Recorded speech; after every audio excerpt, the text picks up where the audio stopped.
Good evening, ladies and gentlemen. It is a privilege to welcome you to the last event of the 2017-18 series of the MIT Enterprise Forum of the Northwest. We've covered a lot of ground this year. We mastered blockchain. That was easy. IoT was knocked out. We're done with that. What else? Now we're going to learn how to take over the world, as it were, with our friends, the machines. So if anyone has any questions about how to take over the world, you're in the right place. So tonight we're hoping to be a little bit more interactive, and we're hoping to actually enjoy ourselves for once. So what I'm asking you to do is there's a Wi-Fi guest network, and I would like you to sign into it. The password is SeattleU. The username is G-Town4. And we're going to be asking some polling questions. And some of you are going to get them right, and some of you are not, and that's okay. We're probably going to take your name badges away if you don't get them right, but that's okay. We'll deal with that later. Without further ado, I want to introduce the man with the plan, Mr. Bob. Bob. Thanks, Ben. I want to start with a very simple idea that it's a beautiful sunny day out there and all of you have chosen to come in here. So I'd like to ask the people from Town Hall, the people from MIT, the people from Seattle University and the panel to give our audience a big round of applause because they're here. Thank you very much. I also was thinking that there's a level of bias here, that I'm the MC and the subject is human-machine interface. So I brought Alexa here as my co-MC. So we're going to figure out how to deal with that later. Okay, 3 quick points, and then I'm going to introduce the panel. I think one of the key issues here of machine-human interface involves trust. And to address that, I have 3 quick points. One is a Stephen Hawking quote. We only have to look at ourselves to see how intelligent life might develop into something we wouldn't want to meet. A study estimated that 60% of big data projects fail to become operationalized. And Facebook. I think all of these give an example that all tech is not good, that there's risks involved with technology. So we're all really lucky, not that I'm here, but that we have 3 incredible experts to give a whole lot of new insight on this particular topic. So with that, I'd like to dive in and introduce Trond Nielsen. Wave to the crowd so they know who you are, Trond. Trond is the Director of Development and Virtual Therapeutics working on healthcare applications of VR/AR, founder of the Seattle Immersive Technology Association. And I'm asking each of the panelists to do a minute or 2 overview just to orient you to the topic and where they're coming from. So take it away, Trond. Sure. So my work and my past work has in large part been oriented around implementation of virtual and augmented reality type applications in a variety of fields. I've been in that space for about 15 years. But really the topics that I'm more interested in talking about are around how technology changes us. So I'm talking here both in the sense of how it changes us by the fact that we have this ability to ourselves now, so I can pull out my phone and I can have access to a service that I wouldn't have otherwise.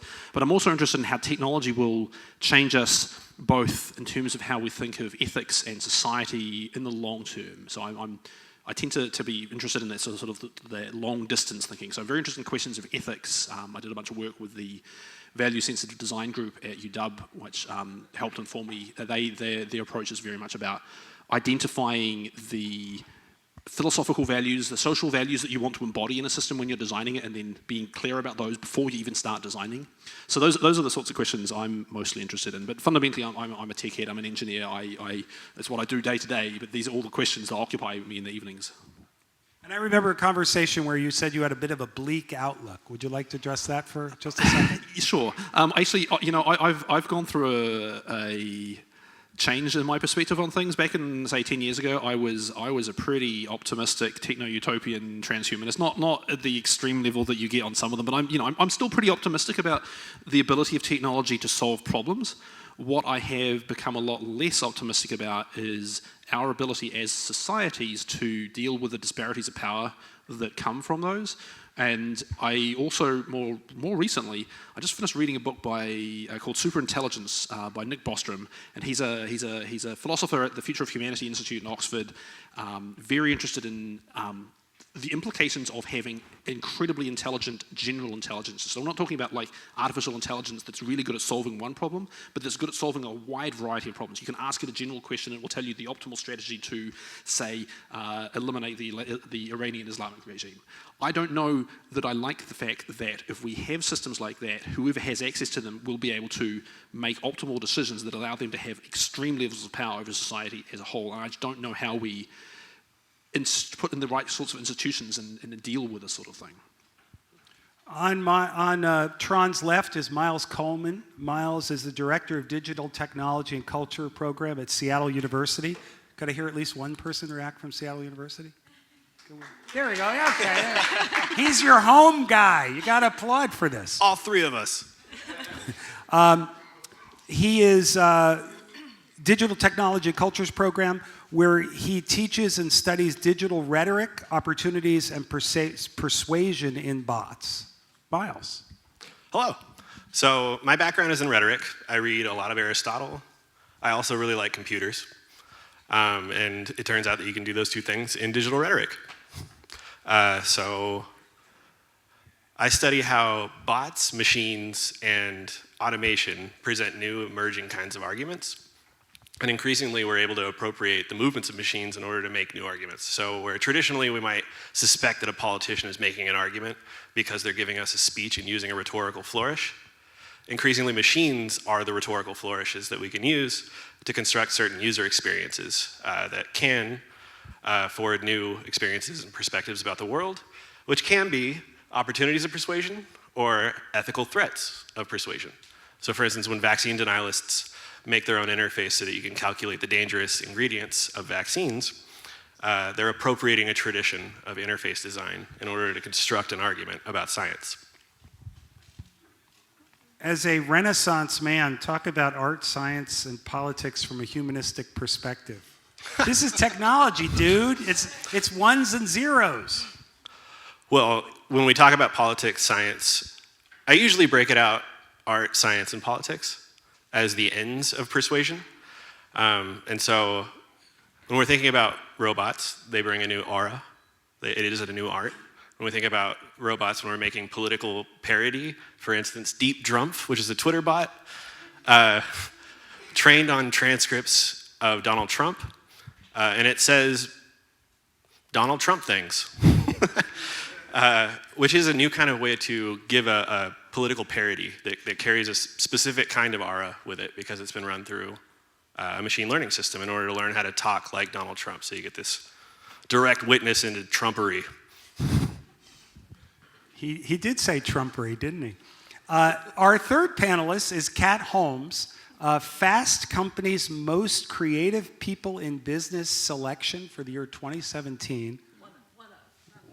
Oh, I'm going to make you the only one. She's founder of Kata, a design firm with a mission of advancing inclusive product development.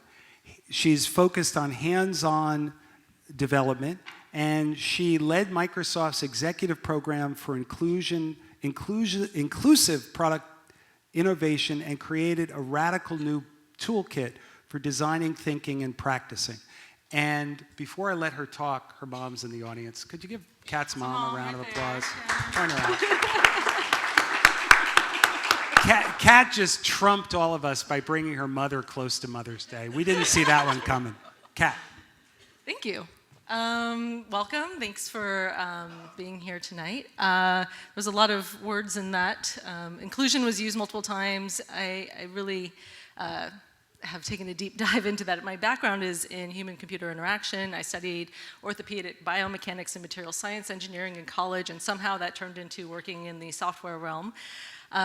The starting point towards inclusion for me was really working on Cortana in 2013, so Microsoft's personal digital assistant. And in that process, realized how little we as people who make products understood about human beings, and in particular, human diversity. And what I mean by that is the diversity of abilities, but also the diversity of ways that we interact with each other and with technology. And the ways that we now all interact with digital touch points in dozens of places in our day just has led to this huge gap in knowledge in a lot of companies on how to practice that well. So when I talk about product development, my thesis, I'd say, is that working on product design and product development by including communities who have been excluded for a very long time from participation in the design process, certainly, but also participation in using these products, bringing people into that process is a way to innovate and also a way to a more inclusive society. And sometimes it's faster to change technology than it is to change people. So I also find it's an interesting conversation to be having. So I left Microsoft a year ago. I quit my job, which was super liberating, and then freaked out because I started a company.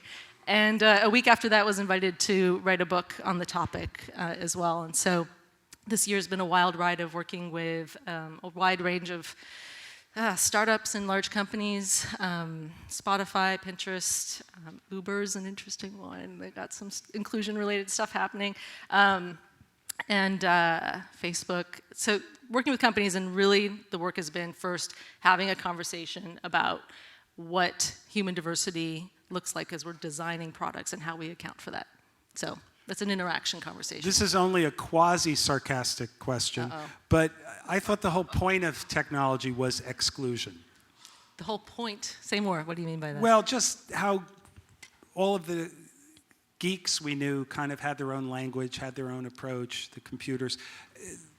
Talk just for a moment about inclusion, the importance of it. That's a really great question. Yeah, there's two things in that. I think one is that exclusion is inherent to good constraints. Like when you're designing, you're making good product, having a good constraint or a good focus, a good customer focus is important. So there's an importance in nuance and specialty of an audience or of a product. The problem is when we create products that people can't use even if they want to participate, or when we create a solution that people can't access even if they want to engage in the communication or the creativity, where we create these experiences that gate that based on ability or based on preference. And so exclusion, it's not inherently good or bad, it's just that when we are intentionally acknowledging that we've created an exclusive environment versus accidentally, as a byproduct, created an environment that people can't participate in. That's the important nuance. So my focus is on how we can be intentional and take responsibility for that. Thank you. Okay, we're now an interesting panel because we care about what you think about. So what we are going to do is use some software so we can ask you some poll questions during the event so we can learn a little bit more about what you think, and that can help us direct where the program's going. So Ben, you want to help me explain to them what they need to do? I'm just typing in. I heard some chatter when I... Username, password. Okay, so Seattle U is the password, and G-Town is... Everybody got that? Are you all signed in to Wi-Fi? Oh, it's G-Town 4. Should be Seattle This is the guest. And for whatever reason, Seattle U doesn't want us using this, so shh. Yeah, don't tell anyone. Turn off the video cameras. Okay, now you want to go to Poll Everywhere? Yes? Is everyone online? Okay, let's get critical mass here. How do we get a new audience? No, we love this audience, don't we? Sorry. Okay, can we move on? Are you online? Okay. That's because there's 150 of you trying to do it at the same time.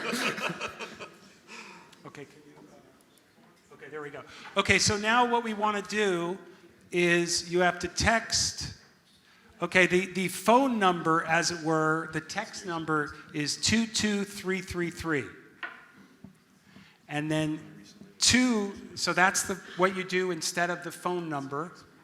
And then MIT Enterprise 941, MIT-ENTERPRIS 941 is the message. You with me? And then you'll get a message back. Are we making progress?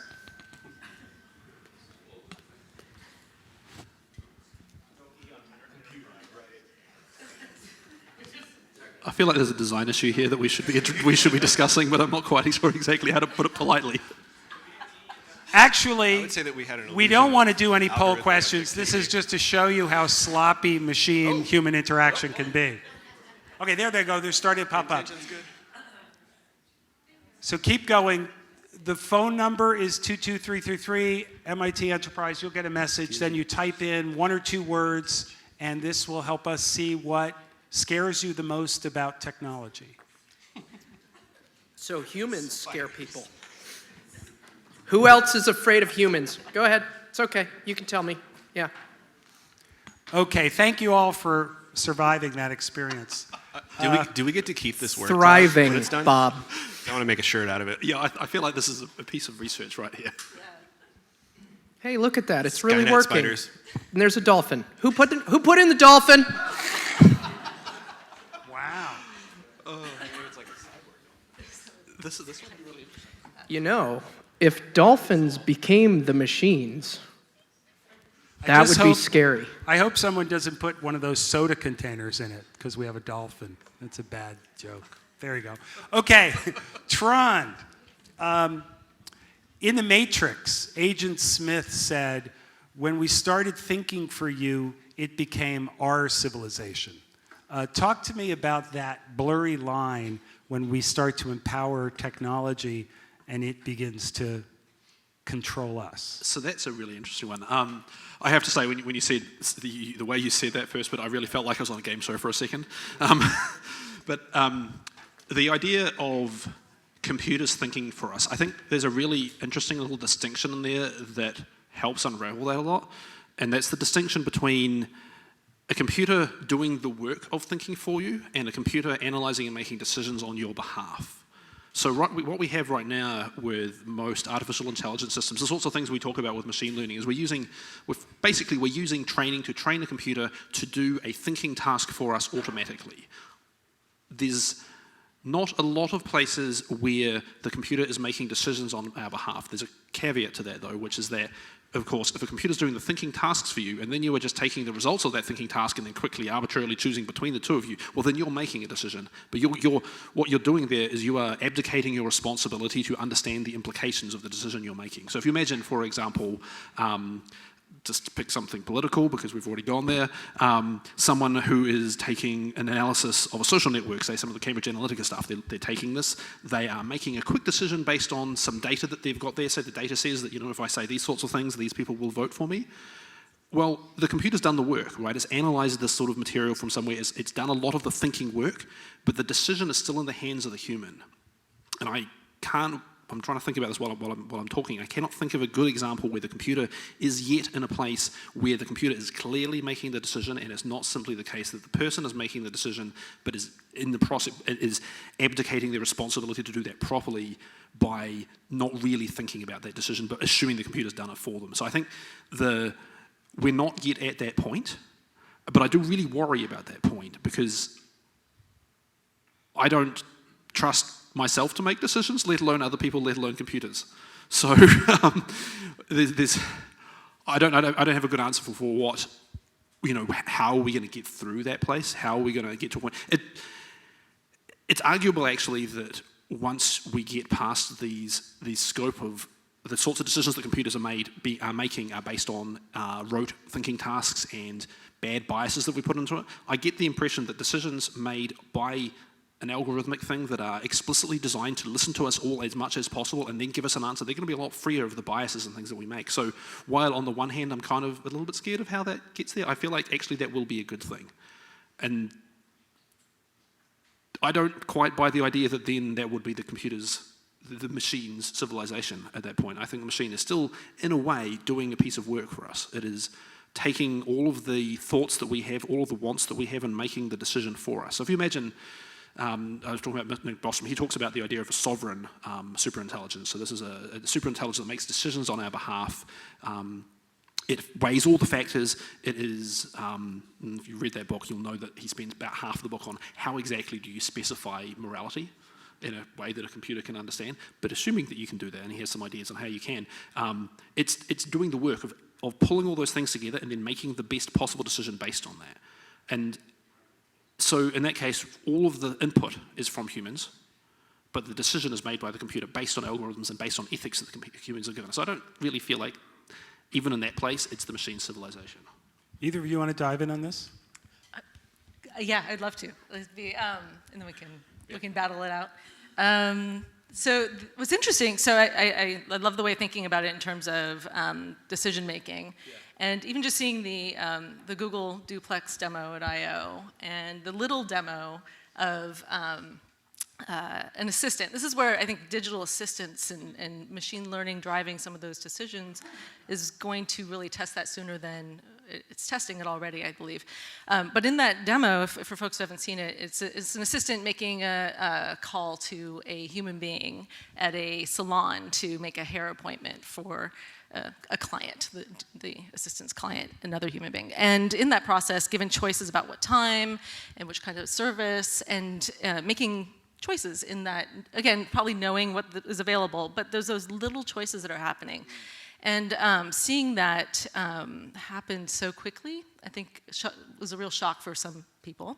And then knowing also the amount of machine learning driven recommendations that are being applied to social systems, something like, are you qualified for this home loan, or what's the recommended criminal justice sentence for someone with this background and this,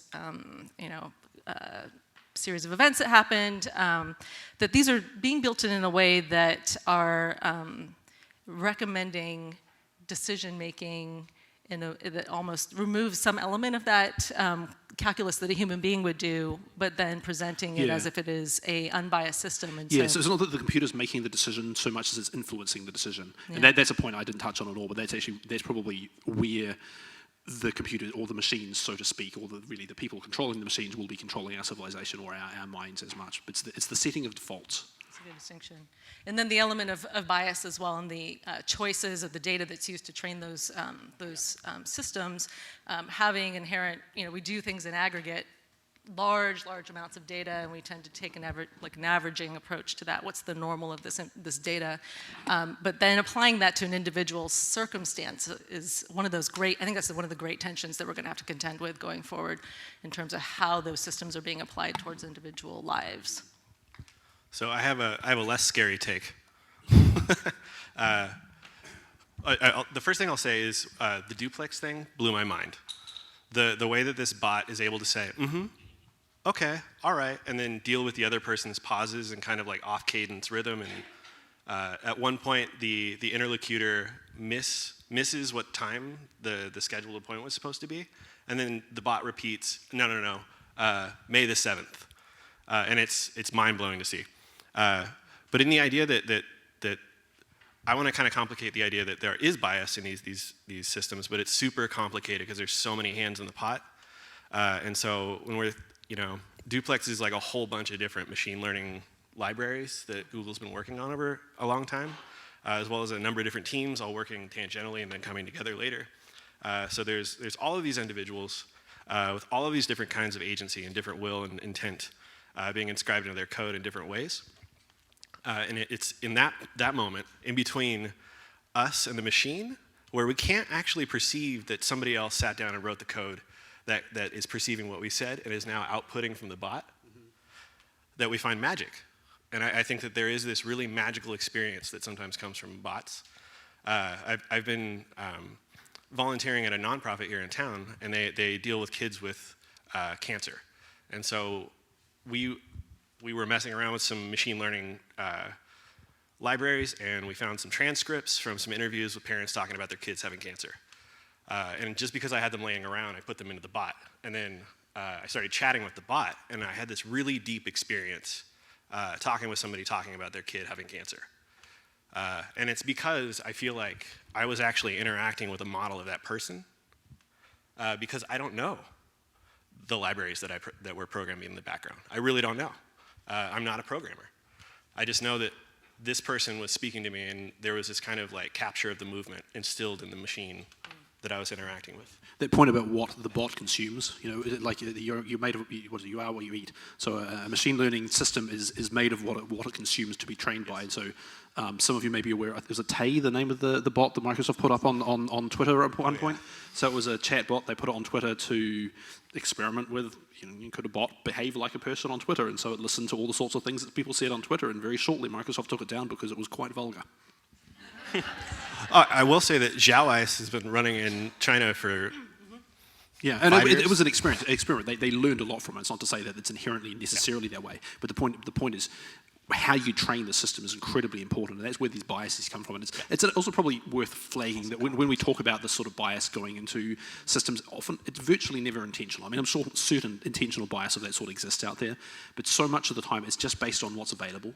If you've got a corpus of interviews with people, cancer patients in America, you're going to get something that's predominantly representative of America. You're probably not going to get an African sensitivity based on that, simply because that's the data that's available. I want to ask look at this. Anybody see anything interesting they want to comment here on things that are scaring those people about technology?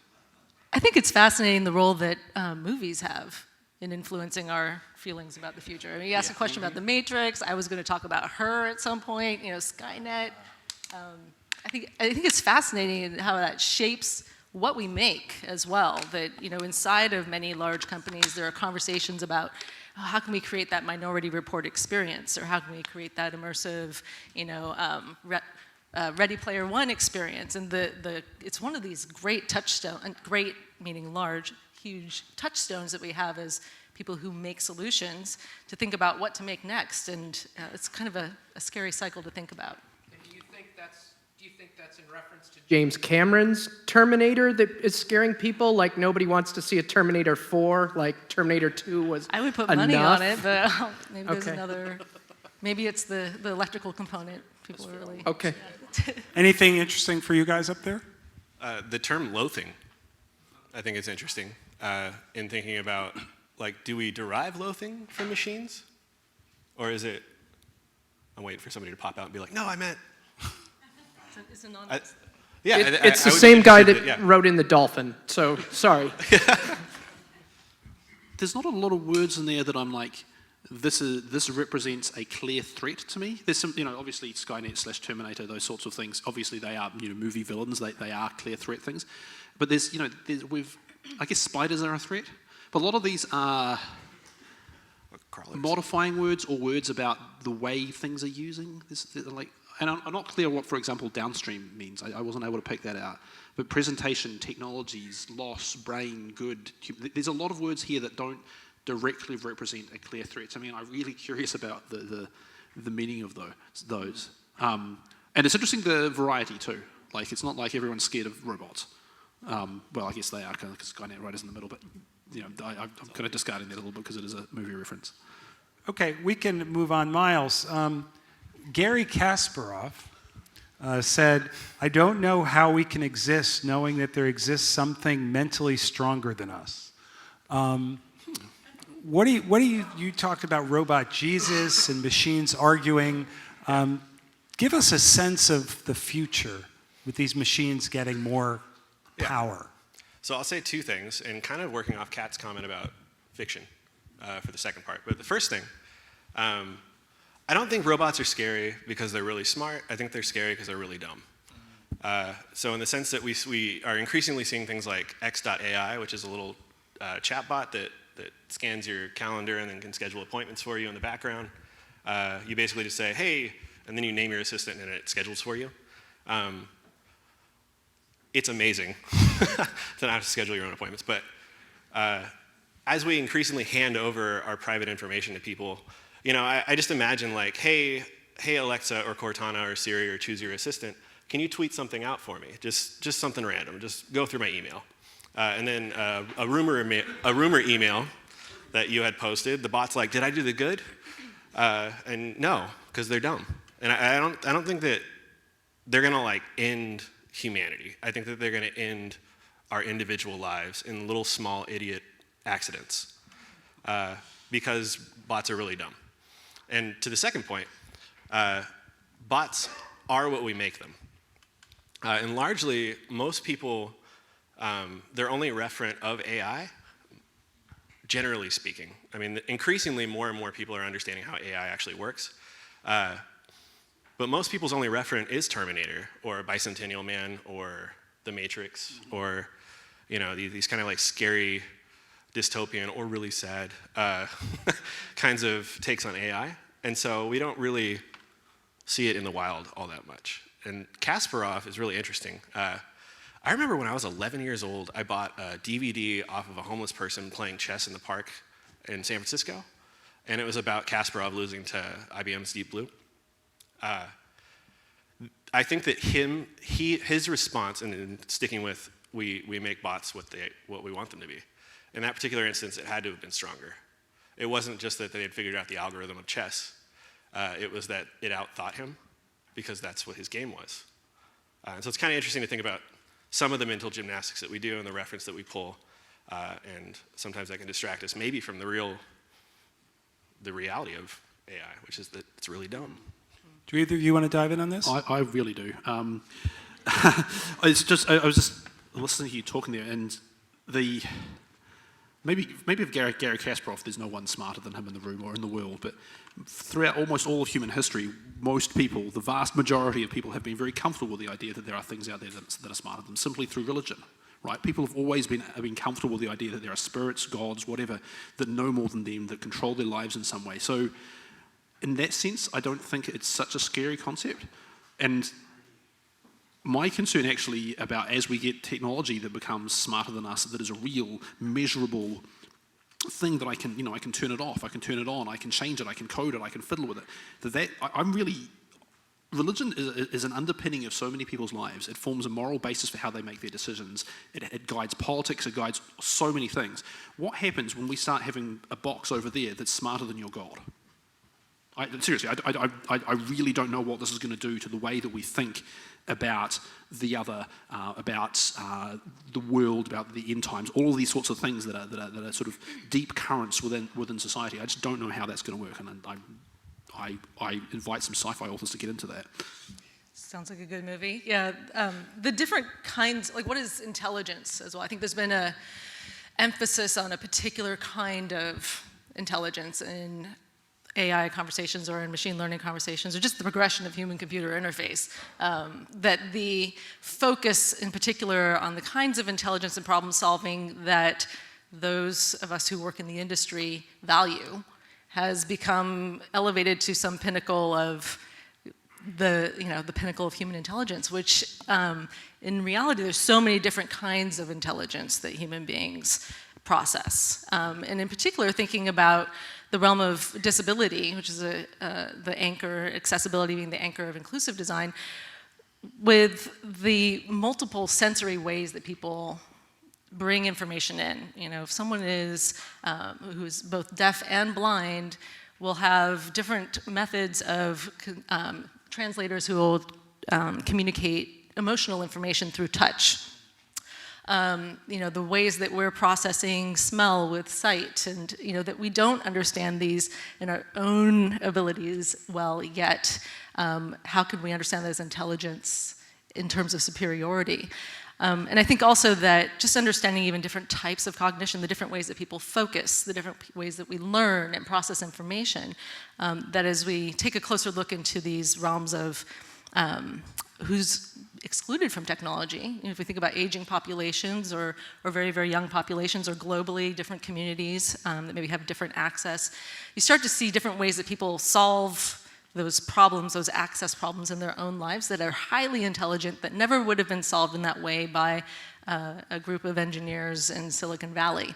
And so I think there's something to the question of what is human intelligence and the way that manifests that we're very afraid when we think about human intelligence in that very monolithic way. But the more we understand about our own complexity, the more we'll understand where that lives and how valuable it is. I'm much less concerned about artificial intelligence as I am artificial stupidity. Which goes back to some of the things Tron said. Kat, my last quote question. John Seeley Brown said, the technology is the easy part. The hard part is figuring out the social and institutional structures around the technology. It seems like you've devoted your career to that. So what are your thoughts? That's a great quote. One thing that's been on my mind lately is the nature of technology, nature of especially commercialized technology has been very focused on the individual. So there's a lot of talk about personalization of an experience or a product or a technology. But the reality is that human beings exist in complex systems of relationships, so that all of the things that we interact with are complex systems on top of complex systems. I think in particular in the United States, we have an emphasis on a very, the pioneer mentality. We love to tell the story of like the lone cowboy or the lone astronaut or the lone startup entrepreneur who was such a genius in his dorm room or garage or wherever it was. And we rarely tell the story of all the human beings that were part of making that a reality. And I think that that is inherent in the way that we, in many companies, think about the design of technology. We tend to talk about human-centered design or human-centered products as something with this person in the middle, right? We're designing it for Joe or Anne. The challenge of that is who exactly belongs in the center of that human-centered design. And who you swap in changes the criteria that you would choose to favor. And most, historically, the way that we've built, like the 80-20 rule, we would say, hey, you design or engineer a product to work for 80% of the population, the 20% edge case will kind of take care of itself or come along over time. And all of these this bell curve mentality is rooted in a very old but designed mental model about human beings, that there is such a thing as normal. And then if you collect enough data and you average it out and you take the middle of that data, that you get some representation of some perfect human being.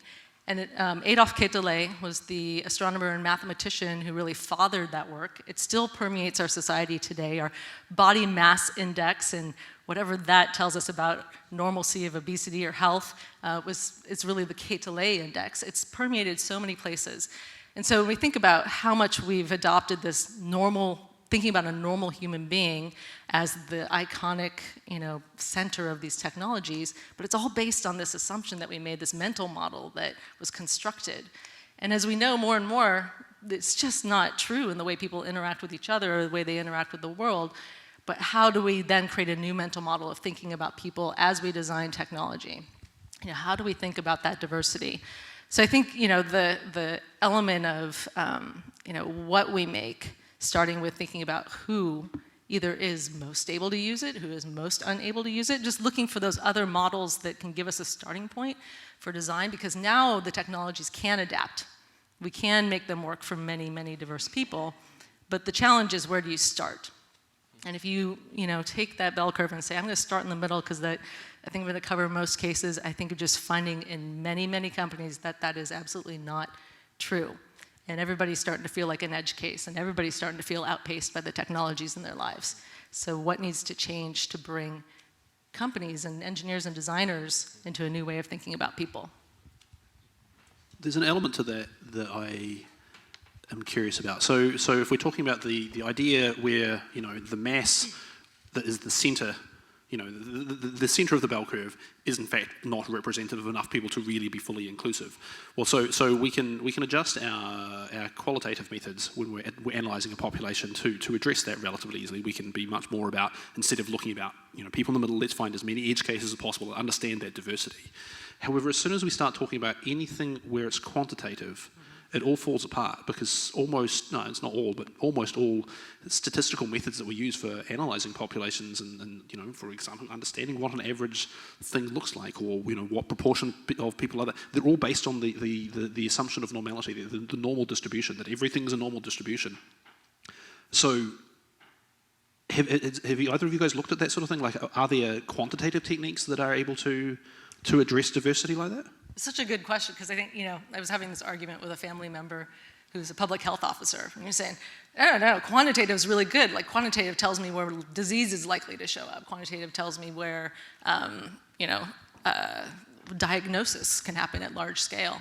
And I think perhaps a nuance is that when we take too much emphasis in one or the other, because both a quantitative or a qualitative or a big data or a thick data and with a small set of people gives us some orientation towards a set of decisions then that we make.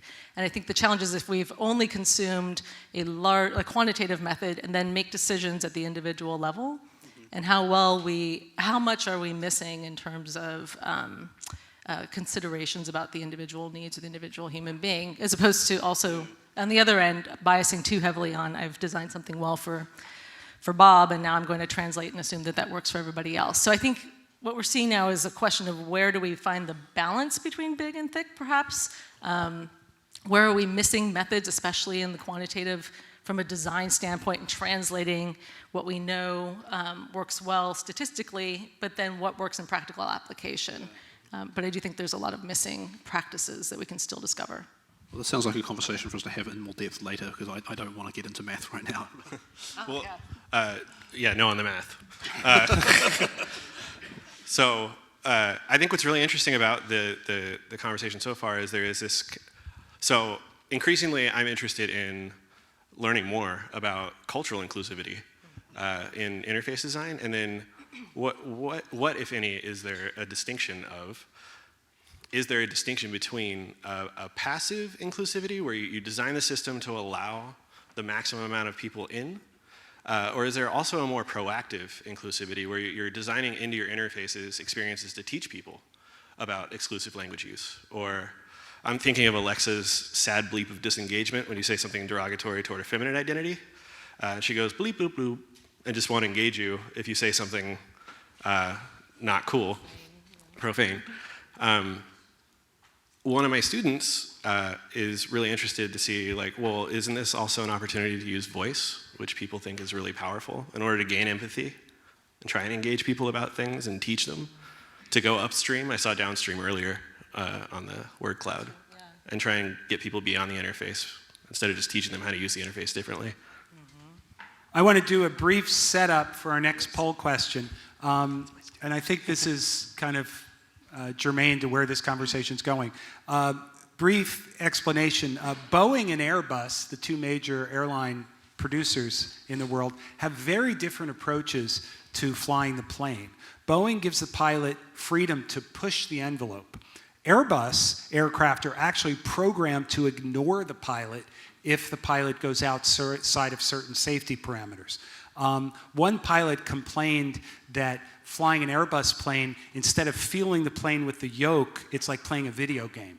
So there's very different philosophies of, I want the computer flying the plane, no, I want the pilot flying the plane.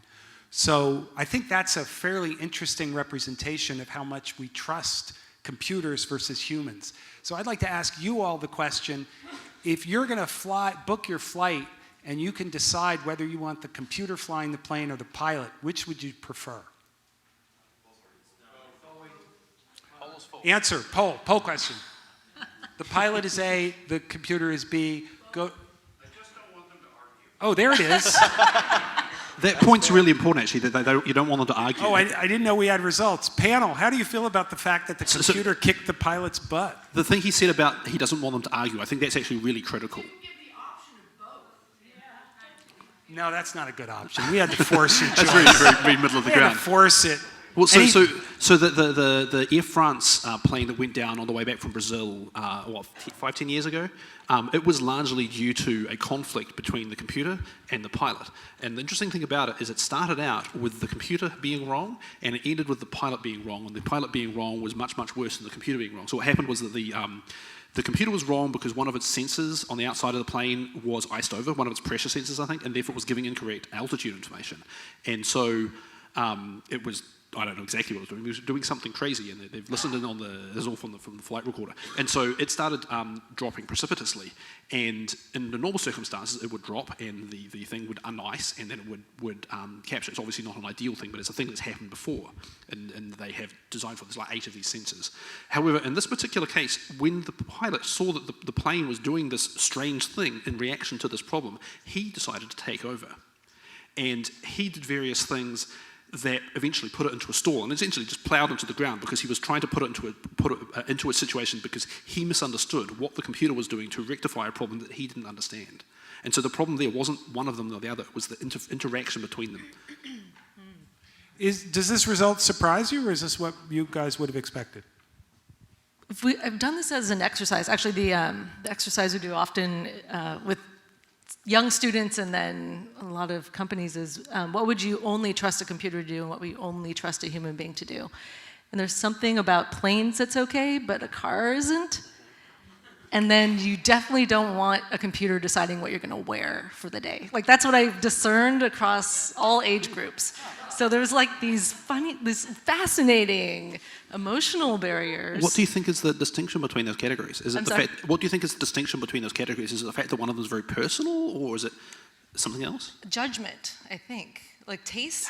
Taste. And judgment, and again back to intellect and intelligence and things that we hold as uniquely human. That's my guess. And value. Yeah, value. I mean, humans feel their way around. That's how we discover morality. We're like, oh, well, we're going to build out an ethical argument for this thing that we feel is right or wrong. And we kind of feel there. Where, flying a plane, there's a lot of variables, and we don't really want our feels getting in the way.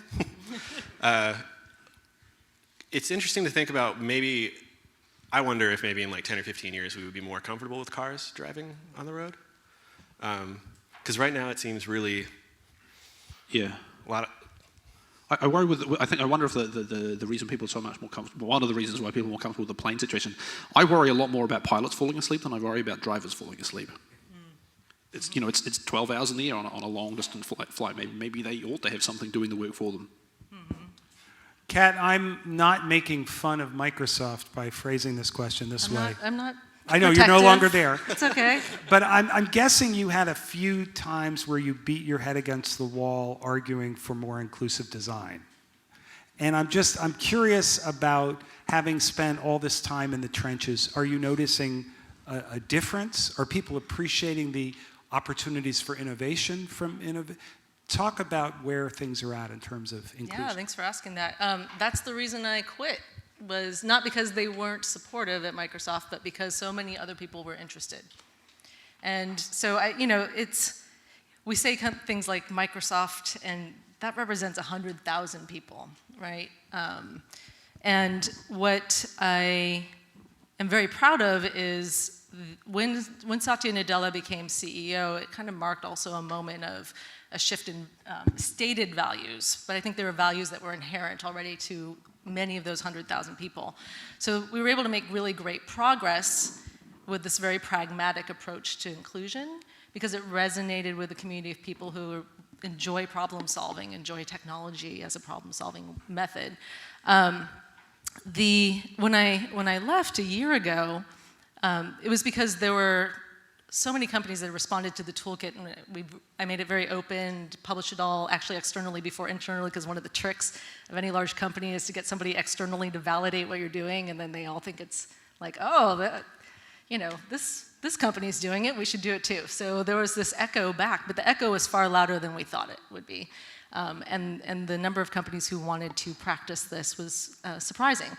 In the last year, for a number of reasons that I think are serendipitous and cultural, and then also some very negative publicity moments for a lot of companies, the word inclusion as a marker has spiked, so I get many inquiries that are, inclusion, I want that.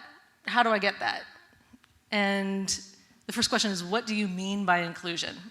And I think it happens often in the technology industry, is we find, in the same way that we get excited about holograms, or we get excited about self-driving cars, inclusion's having that kind of moment right now as well.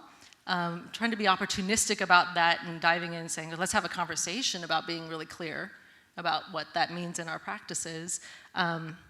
And I think the first thing, there's two things that always come up in terms of resistance that people meet. First is a fear of saying the wrong thing. So if I'm going to step into this space, I feel like I'm afraid it's full of minefields. It's a minefield, I'm going to step on something and it's going to, not go well. So language has become a very important first step in that.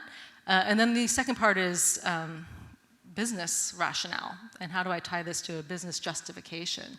So helping companies make that connection that moving inclusion out of the margins and into a primary conversation, that it's not some other community of people, it's actually all of us who at some point in our lives are going to experience disability, at some point in our lives are going to need accessibility, that in any room, I've never been in a room, one of the things people often say is, I don't know anybody with a disability, I don't know how to start this work, and there's never been in a room that I've been in where somebody at the end doesn't come up to me and say, like, this resonates on a personal level because either they experience a disability or someone in their life does.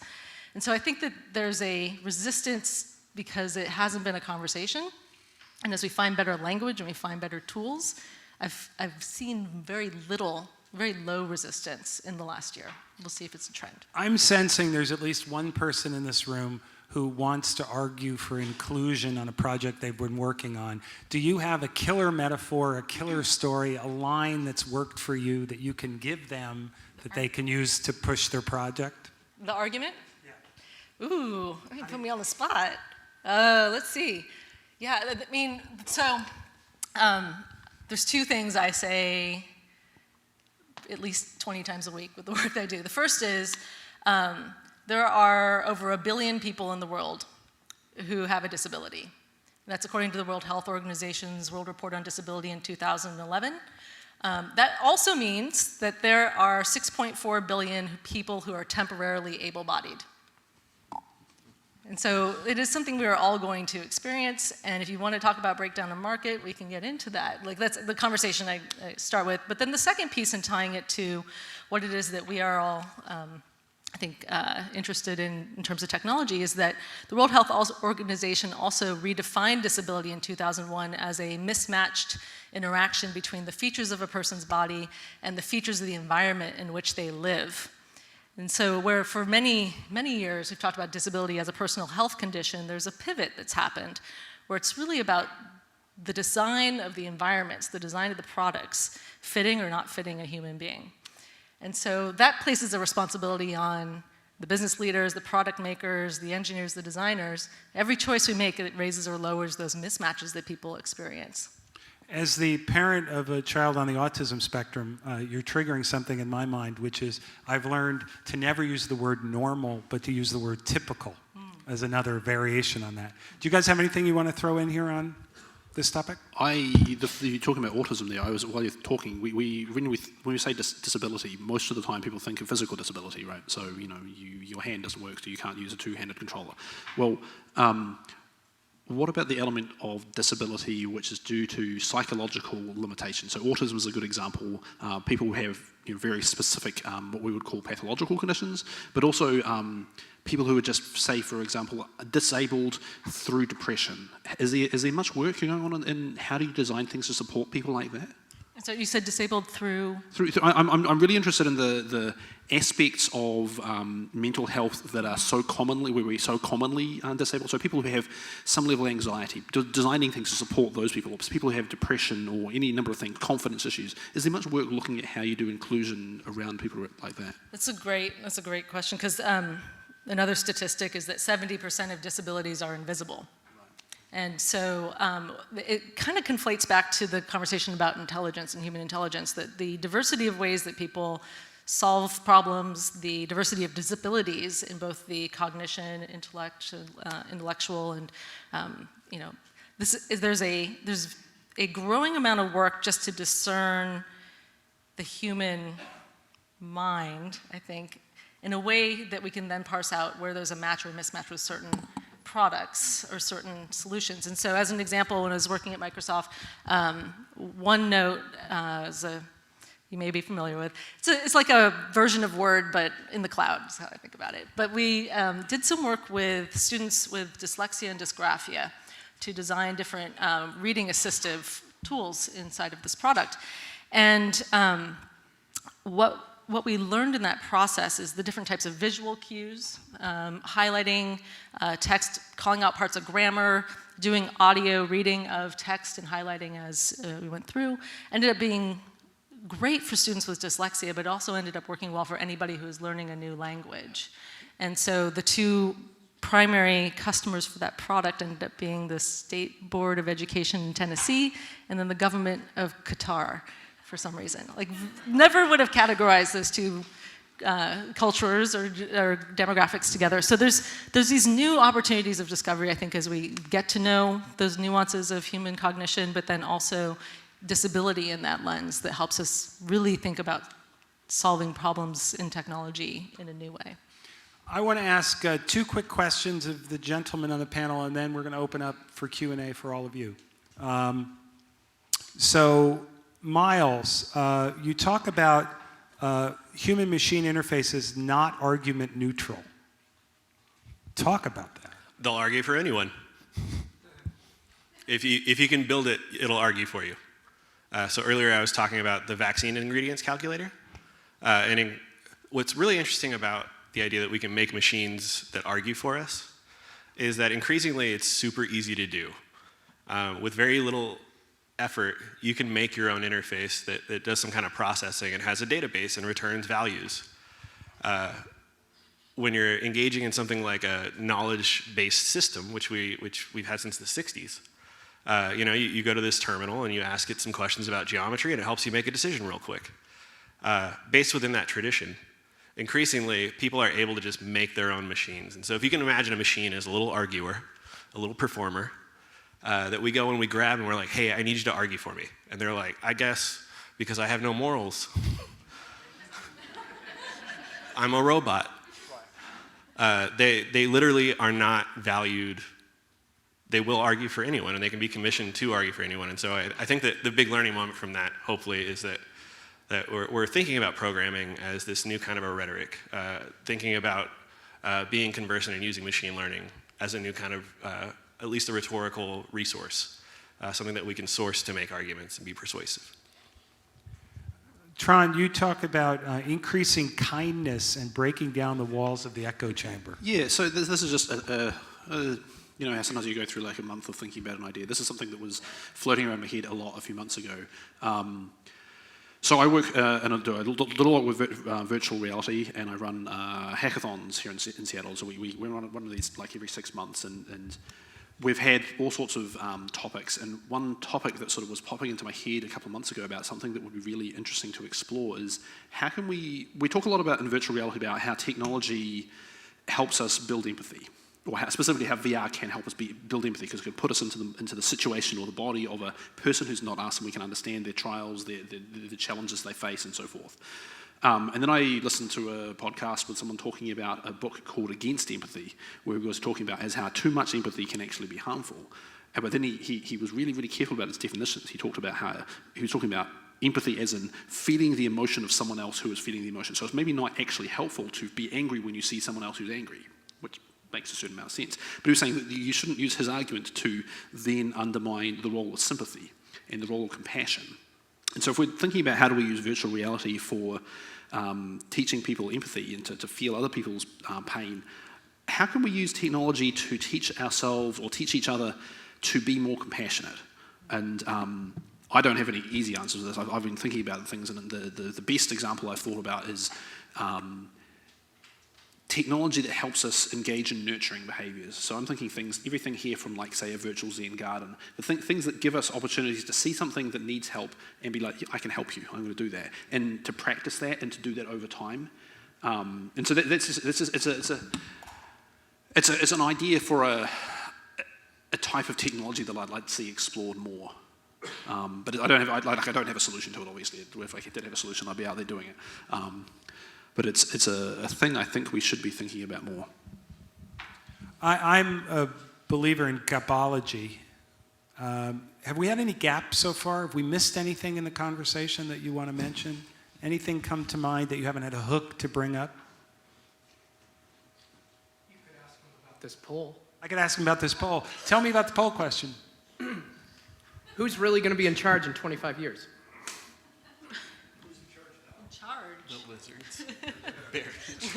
I'm on the side of the humans. Ben really liked lizards and Barron Trump a lot in this poll question. Do you get the lizards reference? Hitchhiker's Guide to the Galaxy? Anyone? I thought it was No just one? a generic Illuminati No thing, one? but All right. I think it ultimately 42. failed, but it was a good try, Ben. Thank you. Any questions? We have 2 mics up here in the front if you want to come and ask the panelists any questions. And if somebody wants to pose a poll, come on up. You get control of the screen. No, I'm not going that far. Can we have a round of applause for our first questioner? Thank you. A lot of people seem to have a very strong aversion to the idea of machines making decisions about killing human beings. In war, recently, most of the injuries and deaths are friendly fire accidents. Human beings are miserable at deciding to kill other human beings. Why do you think we as a society have such a aversion to turning this over to perhaps a better decision maker? I think it's for, in large part, fear of how we would set the rules for that. It's not that I have a problem with the idea that a computer might be able to make decisions about which target is a friend and which target is a foe.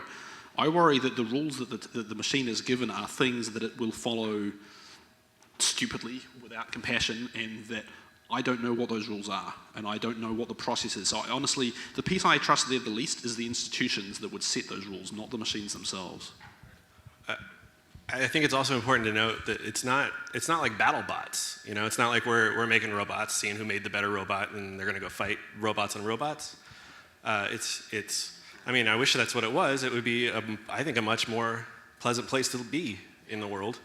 But in reality, what we're talking about is robots killing people. And so I would say I would be working from a Kantian framework, specifically around the idea of moral patiency, or that some entities have a moral dignity that others don't. So for instance, if I smash a microwave, nobody's really going to care. But if I smashed a kitten, people would think I was heinous. Or if I smashed a human baby, even worse. And so I think it's the problem of building an agent to kill a particular entity that doesn't share the same kind of risk to its own moral patiency. I think there's also an aspect of accountability that is very relevant to large company scale products.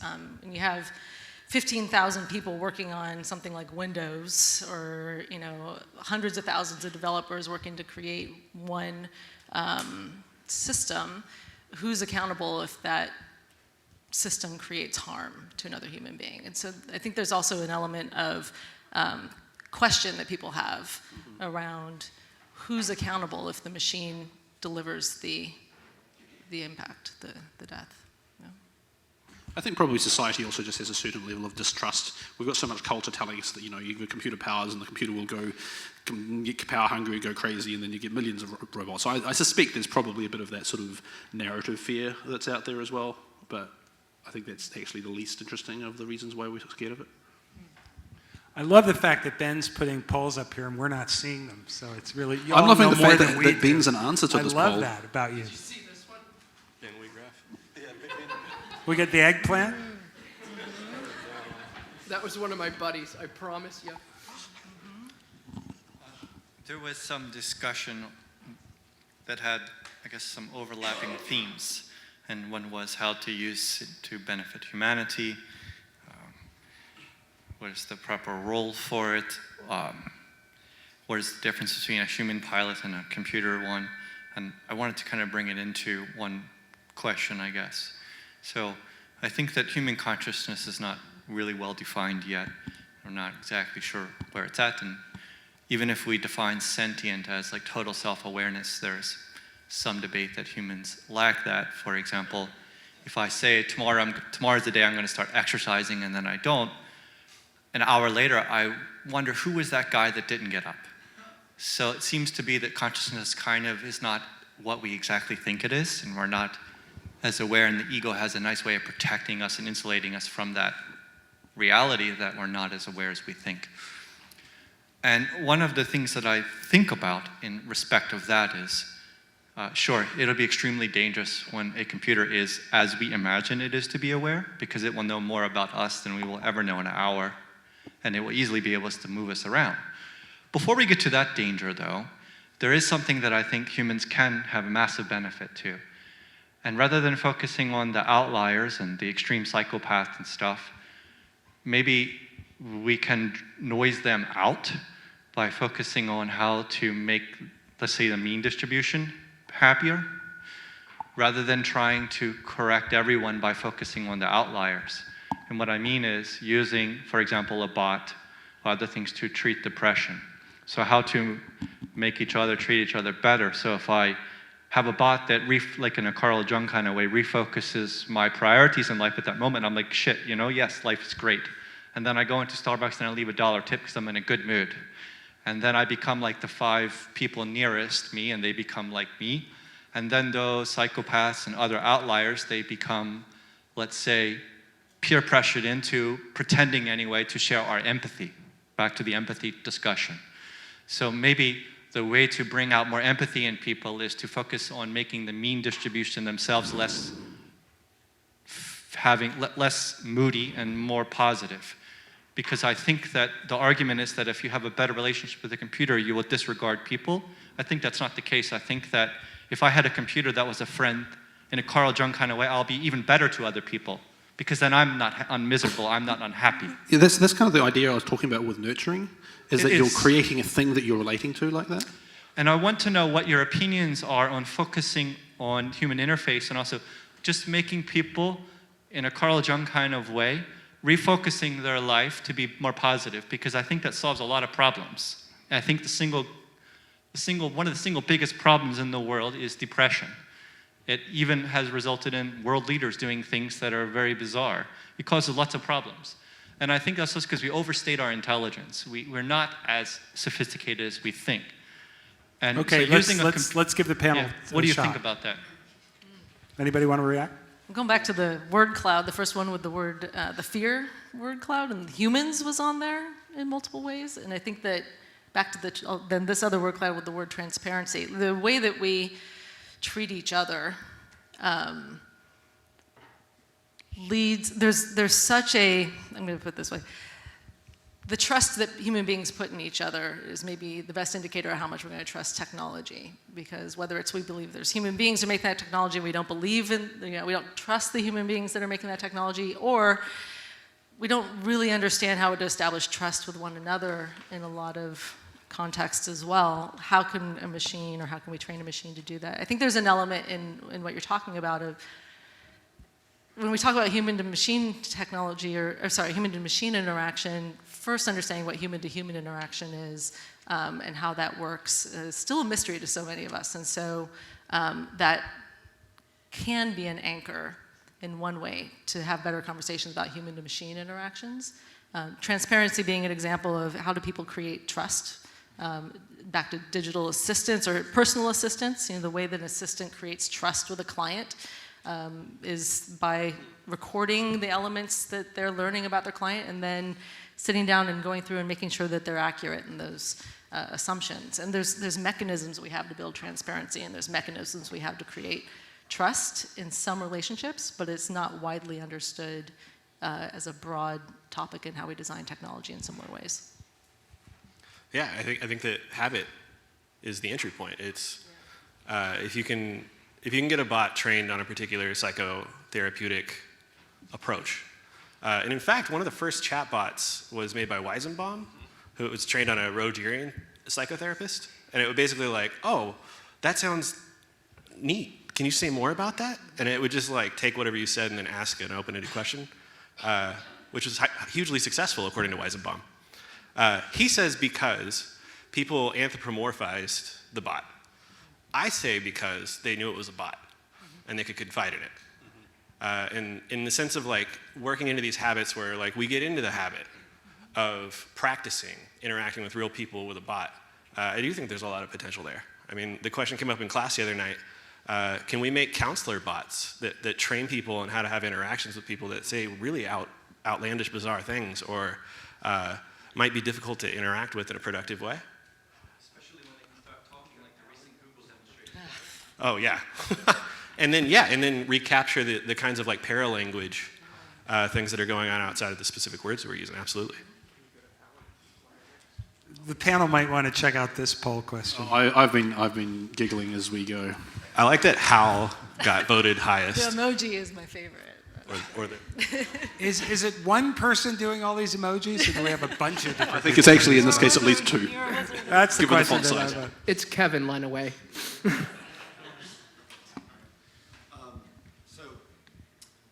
thing that occurs to me is that in our discussion of whether or not to fear the upcoming apocalypse or what have you, and let's just assume that we're talking about the achievement of consciousness in the silicon-based life form or what have you, however you want to frame it. I think a key assumption that we're all making is that the time from now to then is really a function of software and hardware, and getting better software and faster and cheaper hardware, more expansive and networking and everything. Based on our discussion, or your discussion, your comments about statistics, normalization, the standard distribution, and so on and so forth, this is my question. Is that the case, or do we need an entirely new mathematical approach to the problem in order to truly achieve consciousness? Searle would say so. I just want to point out that When are you going to do it? I want to point out that Kat pointed to Tron. So Okay. Tron, you've been nominated. So if you're a philosopher, you'll go out there and read Searle. He wrote a lot about, I think 90% sure it's Searle, was writing about the nature of consciousness in machines. And one of the things he talks about is the idea of a Chinese room, which I won't go into, but it's fascinating. But from that work, there was this whole idea of connectionism, that the symbol processing approach that computers use, the argument is that fundamentally a symbol processing machine is incapable of being intelligent in the way that humans are. And from there you get connectionism. And you could argue that for example, deep learning and these neural network type approaches are essentially modeling that, but then the argument is that's a discrete modeling as opposed to a continuous modeling. So if you're paying attention to these philosophical arguments, there's strong reasons to believe that maybe the way in which processing happens in the brain is fundamentally different to the way in which processing happens in a computer, and we just don't know. And there's some very good distinct distinctions between them. That one about it being analog and continuous versus sort of linear and discrete. There's reasons I think that may be an issue. Obviously, we have no idea whether that's the case, but it's definitely been well argued. Anybody else on this one? I probably should just be like, that was great, because, but there is this interesting challenge from building on that from a design standpoint, deterministic versus non-deterministic outcomes. Like thinking about how something will play out because it's been programmed a particular way, and how to design for that outcome versus I have no idea how this thing is going to learn the nature of where it could evolve as it does and what it encounters along the way. So how do we design experiences that can anticipate that? So back to mathematical models, but also I think just straight up design practices, like it all needs rethinking in this inflection point. So with the issue of Google Duplex, after that came out, some people said, well, you really need to have a disclaimer, someone saying, this conversation you're having is going to be with a bot because it's helping so-and-so make this appointment. And related to that, Elon Musk has said that you need to have regulation for AI. Should there be a new regulatory framework created for this, like a federal AI commission, or should we just rely on the regulators who are out there already for telephone calls, for example? Or should we let the machines manage themselves? That was a joke. I know there was a degree of progress towards that with the previous administration. There was a lot of I don't mean that, sorry. But there literally was. There were a lot of dedicated frameworks and elements that were being built around that. I think those are continuing in places, but it's a question that's very much on policymakers, a degree of policymakers' minds. I might adapt into one subcategory of what you're talking about in terms of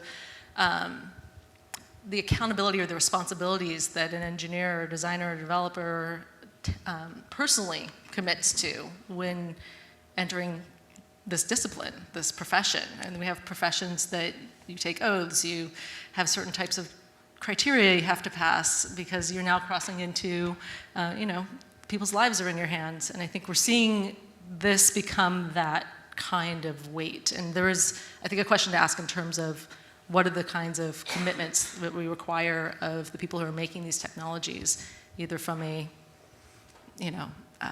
professional certificate or ethics and philosophy required criteria to become a developer. And then is there some oath that we take before we commit to making products that impact society in these ways? I would also say that there's a good proxy in Twitter bots. So not only did Twitter rewrite their terms of use so that you can't use bots to fake humans, and they actually ended up purging a bunch of bots, which basically are constructing social capital for particular movements. There's also a senator in one of the counties in LA, who Hertzberg, I think is his name. He passed some legislation basically requiring that if you have automation on a social media account, it needs to designate itself as such, which I think is kind of similar to what you're asking about in the sense that like we're faking a human which we give a particular value, and when those entities speak, we give it a particular kind of weight that we wouldn't just a machine. And so when we're faking it, and I'm thinking of robocalls, this is like the new version of robocalls in the duplex, except it's working for individuals instead of companies. Okay, I'm alerting the panel that at the very end, I'm going to ask you to do kind of a 1-minute close. So just start thinking about that. I think you're next. Quick, let's keep the questions really short. So it's kind of two-part, but we're talking about the end of the bell curve as being effective for designing for people's needs because it doesn't represent maybe the more personal qualitative need. It doesn't go, I think you said depth and stuff. So 2 questions. How do you make the business case for supporting those edge cases that don't have an ROI value? And the second, how do you do that alternative use of data when you're talking about depth versus width? We can talk more afterwards. At a shorthand, I'd say I'd bias towards removing the bell curve from the conversation entirely and talk more about the goal of a product or a business and then who is most unable to participate in that. So if it is a water park in San Antonio, Texas, right? Traditionally, water parks are very inaccessible to children who use wheelchairs. And the way to think about the business case is if you design a park that works well for a child who uses a wheelchair, it will also work well for someone who's temporarily injured, which that is a much larger population, or someone who, because of a certain situation, they're dragging a suitcase behind them. I don't know why they'd have a suitcase in the water park, but they're dragging a suitcase behind them, or they're on a skateboard or something, that there's access for somebody because of the circumstances as well. And so I've been calling that a persona spectrum. There's a continuum of ability, that it's not just that most excluded community, it's not just someone who's blind, but if we design a product that works well for someone who's blind, it works out well also for somebody has an injury or who might be driving a car and doesn't have use of their eyes and needs to use a voice-based system. So drawing that out helps debunk there is no market there, and also helps demonstrate the connection to the broader product innovation potential. But we can chat more. Yeah. Lightning round questions. So I've noticed recently that there's a lot of frustration with people dealing with bots for customer service and IT support. And it seems to be more on the issue of the person trying to contact, they might not be able to articulate their issue, for example. Do you think there are places where bots and AI maybe aren't so helpful? I have to interrupt for a second. I love the John Mulaney line that we spend most of our day trying to convince robots that we're not a robot. I haven't heard that. So the question was, are there places where bots are not useful, not helpful? Oh, yeah. I was on the phone with the IRS this morning. That probably sums it up. That's an unhelpful. Unhelpful. I'd say absolutely. I mean, there's a vast, the question maybe is, where are they helpful? There's a lot of kinds of, from a human-machine relationship standpoint, we tend to historically offload the things we find least appealing to a machine, right? We don't want to do the stamping the package over and over again. Let's find a machine to do that. And I think that, so there's a category that seems to be comfortable for a large portion of the society to say, okay, those are things that are okay, but it starts really to get very blurry very quickly, right? I think any place where the human in the interaction perceives there to be ambiguity that they need to resolve. I don't want to have a bot anywhere near it when I'm trying to resolve an ambiguity, but if I know exactly what I want and I'm just pressing the buttons, I'm totally happy with it being a bot. I think that all bots right now are bad. If it has to do with a question that you can't foresee that your user is going to ask. But in the same regard, there are bots that are very effective because we know all the questions that somebody's going to ask. So I'm thinking of Georgia State they tested out using a bot with their incoming cohort in 2016. And what they did was they split their incoming cohort 50-50. And they had one group opt in to get text message bot support, and then the other half would go to your traditional registrar and admissions office and counselor for advice. And what they noticed, which is really interesting, the first generation college attendees that were in the bot case tended to use the bot more than they would have ordinarily if they were going to engage an admissions office. So they actually got all of the support that they needed because those are just questions that we would ask over and over again anyway, including, for instance, filling out the FAFSA. Do you all remember this? Oh my God, the Federal Application for Financial Student Aid, or I probably got the acronym wrong. It's a scary form to fill out. And you need a lot of guidance, especially if you don't have somebody there who's done it before. And in that case, the bot is very effective. There's a huge cultural component as well. Just, you mentioned earlier the Tay bot that went haywire on Twitter, that there was almost directly similar technology that was released in China, Zhao Weiss, that has, I think, over 40 million users who converse with it on a daily basis in almost like a relationship, like a romantic relationship kind of way in many cases. And so it's interesting, that question of what's right and does that demonstrate success? Or that Elon Musk talks about how in order to keep up with AI, we might have to interface with AI directly. So I want to hear your guys' opinion on like neural lace, if you're familiar with that, and what the impacts might be of that kind of human-computer interface. I am not familiar with, I'm not familiar with Elon Musk's specific really thing, but the concept of that kind of merging, that you would have an AI, some kind of AI laced into your brain or into your consciousness in such a way that you're able to use it as part of your regular processing, has been around and certainly sci-fi and elsewhere in the literature for a while.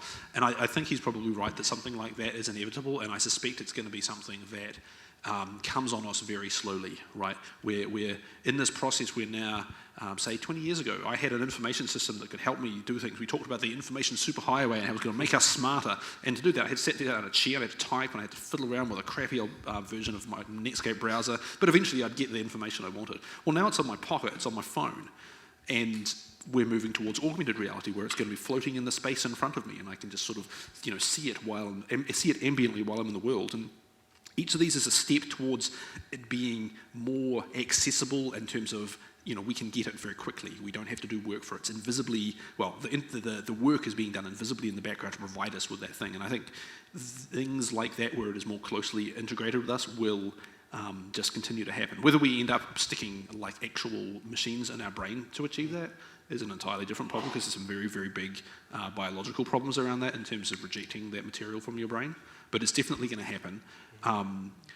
if that's the thing you're interested, go read a book, Accelerando by Charles Stross. He basically deals with it. It's a great book, but his character in that at some point loses access to what he refers to as his metacortex, and he's essentially brain damaged for a period of time because he no longer has access to all of these resources and abilities to think that he used to have, that were just, second nature, and they weren't with him anymore. He wanders around effectively like he's been kicked in the head. Okay, last question. So if you think about the way we interact with our digital space or machines today, the conventions we use to interact with them, they haven't really fundamentally improved or changed in the last 20 years or since the invention of computers. For example, the way we display data from products to files, search results, we're limiting ourselves to displaying them in a list view or table view. The way we use our camera apps on touchscreen devices, the interface originated from the interface of Leica 1 in the 1920s. If you look at the latest AR interfaces, they're still using tiny little buttons in a fixed positions as if we're still trying to scroll, point, and click with our mouse or pointer. So all these conventions we're still using today, are we using them now because they're truly the best, the most beautiful, efficient, interesting way to interact with our digital space? Or are we using them just because we don't want to change? Such a good question, because the evolution of user interface design in particular, right? Start to get that same icon grid that was in the first GUIs is now shrunken way down in these tiny little interfaces that we wear, and then we're trying to figure out what the right navigation models are for something that becomes purely auditory. So I think the nature of that evolution it's at a point where it's compressed. It's a point where that model is breaking, those paradigms are breaking. Back to culture, I think something that's, I'm just learning about the broader cultures of how AI first interfaces are coming about in regions around the world. And I think that the United States and countries with similar income levels is very screen-oriented. Right? We'll have 10 screens in one family's household, right? And the ways that we interact with it. So we tend to bias visually first. In a culture where that type of income wasn't available, a mobile phone might have an LCD on it and is primarily text first or voice first. Interacting with AI for the first time through a voice and text experience is an entirely different framing of what user interface should be and how it believe it will outpace our design practices here because we are so visually biased. We've trained generations of designers as graphic derivative, right? So literally there are just now some designers trained in how to do voice-based interaction. I think there's also some biases implicit in the way that we culturally structure information and decision making. So if you think about an icon-based interface, well, an icon-based interface is very good for making a choice between discrete options. So I have 10 options. I'm choosing 1, 2, 3, 4, 5, 6 of these things. I choose this one. A grid makes sense for that sort of thing. Visual grids are really good. I can inspect it simultaneously and randomly. I can look at whichever things I know are right. I can remember the location of things. So there's a lot of reasons built into the way that we make decisions that sort of drive us towards those interfaces, but it's also important to note that the way that we think about decision making is also really cultural. Like, and I'm not a cultural science person here, but my understanding is, some cultures are much more dialogue based. It's much more about a push and pull of information. And blow the audience away before they leave. So think about that while I do this. I'd like to first off thank our sponsors, Seattle University, the MIT Enterprise Forum, Ben and Paul, amazing people, Town Hall. Can we have a round of applause? Just wonderful sponsors.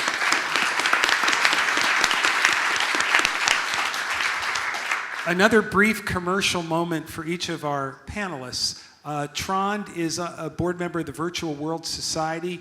He organizes and supports immersive technology hackathons. If you want to find out more about those, talk to this man.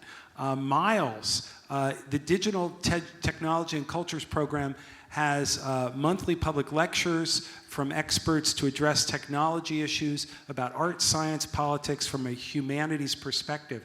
You have to talk to this man if you want to find out more about that. Let's nerd Somebody out. in the audience just gave a thumbs up to that. So there you go. You're getting support right there. And Kat, and we're not sucking up here, has a book coming out from the MIT press. Mismatch, how inclusion shapes design. You can pre-order it today or buy it in the bookstore in September.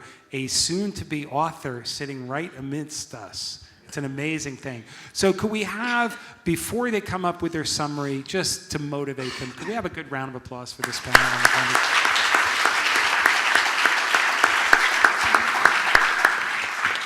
Now I'm just going to be blunt. Blow them away, kids. Trond. I'm going to talk about invisible interfaces. I mean, sort of vaguely went in that direction. I was talking about the neural lace thing, about how it's slowly going to disappear into our heads. But there's been an idea floating around called ubiquitous computing, where the idea is the computing is all around us and we don't have to see the interfaces. And I've been convinced for quite a while that augmented reality is the way that you do this. Essentially, the idea here is that as AR progresses, we're going to get to a point where we have the ability to overlay into the environment that we see 3D objects, interfaces, all the time, on demand, when we want. So we're going to be seeing our own custom reality as we move around.